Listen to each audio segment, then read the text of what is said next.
Welcome to our channel. Today we how to verify embeddings pipeline outputs with LangSmith traces step by step clearly.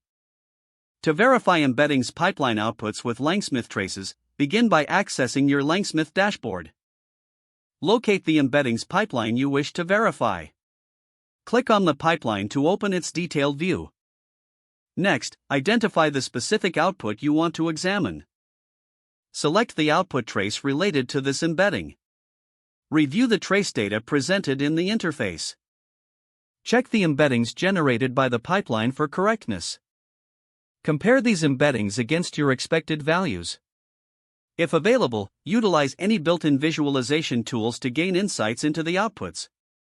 Take note of any discrepancies between your expected and actual outputs.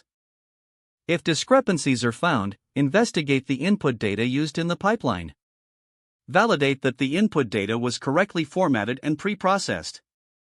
Return to the embedding generation process if adjustments are needed.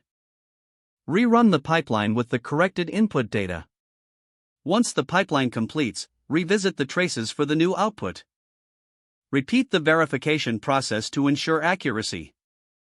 Document any changes made during this verification process. Finalize your assessment of the embeddings pipeline outputs.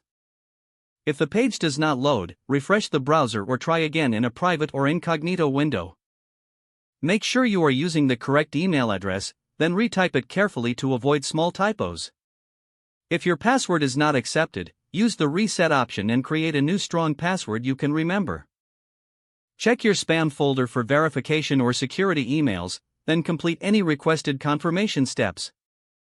Enable two-factor authentication if available to improve account security and reduce unauthorized access risk.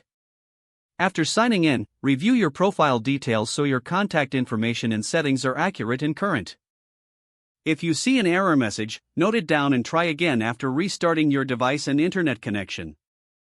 Log out when you finish, especially on shared devices, to keep your account and payment information secure. If the page does not load, refresh the browser or try again in a private or incognito window. Make sure you are using the correct email address, then retype it carefully to avoid small typos.